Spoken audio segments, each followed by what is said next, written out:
नमस्कार बंधुगण, आज मु आपण मानकु गोटे वशीकरण क्रिया विषय कहवाक जी।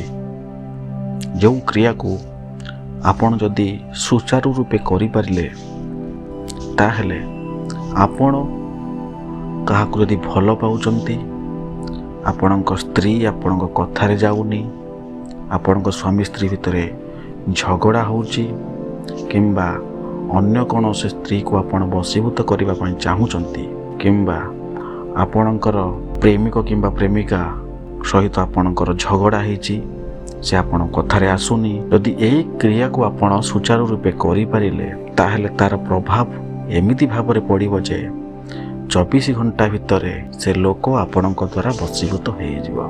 बंधुगण, वशीकरण एमिति गोटे तंत्र क्रिया जहाँ करने हेले आपण को प्रथमे संपूर्ण निष्ठार सहित करने पड़ो। जदि आपण यह कौन खराब उद्देश्य रे कले ताहले ये केबे भी काम करिबो नाही।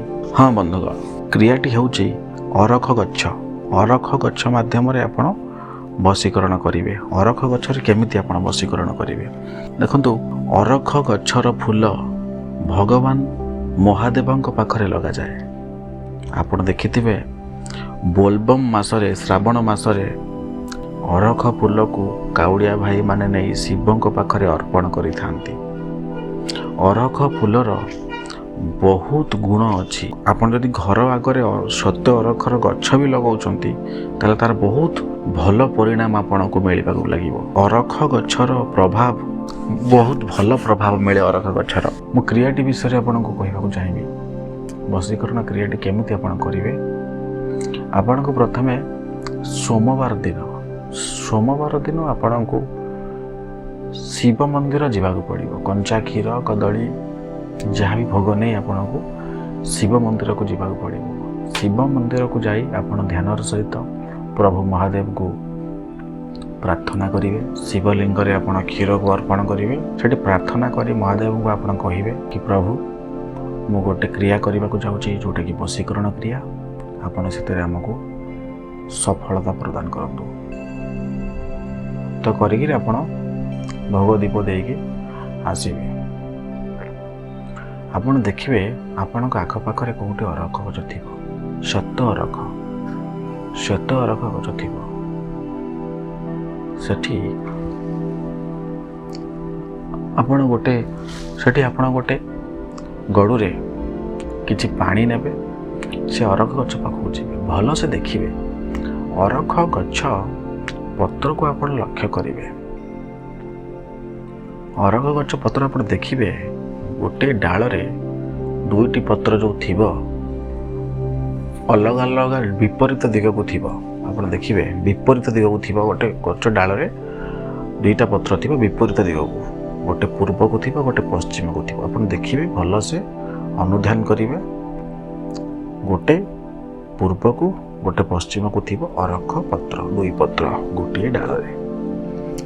सेठी आपण कौन करेंगे, गछ मूले टिके पानी देवे। तापरे से पत्र को आपण छेड़ेबेनी। से पत्र को से गड़ू रे जो पानी थी से पानी रे धोई देवे।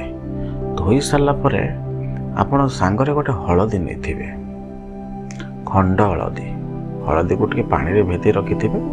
से खंड हलदी नहीं जाइथिबे।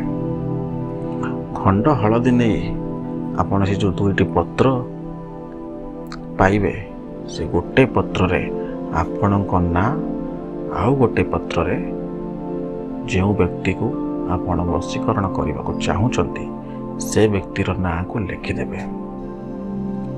लिखिदे गछ को मुंडिया मारी आपण घर को आसबे।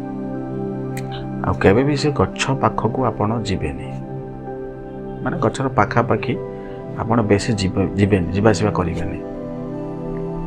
खंड हलदी जो लिखिथे से देखा जाऊ ना। हलदीटा गोटे सुखिला जिनिस, आप ओदा जिनिस लिखिले से लेखाटा देखा जाऊ, किंतु हलदी लिखिथे जो दाग देकरी सेटा ही यथेष्ट।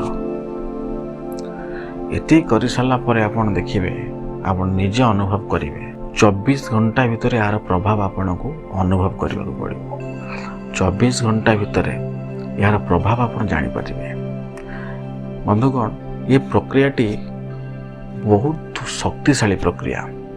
ଆପଣ ଯଦି ଏହାକୁ ସମ୍ପୂର୍ଣ୍ଣ ନିଷ୍ଠାପୂର୍ବକ କରିବେ ତ ନିଶ୍ଚିନ୍ତ ଭାବରେ ଏହାର ସୁଫଳ ଆପଣ ପାଇବେ।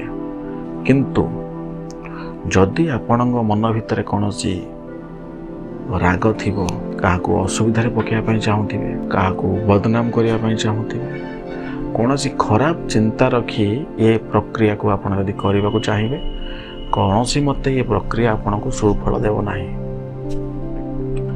ତେଣୁ ବନ୍ଧୁଗଣ, ଆପଣ ଏ ପ୍ରକ୍ରିୟାକୁ କରିକି ଦେଖନ୍ତୁ, ନିଶ୍ଚିନ୍ତ ଭାବରେ ଆପଣ ସୁଫଳ ପାଇବେ।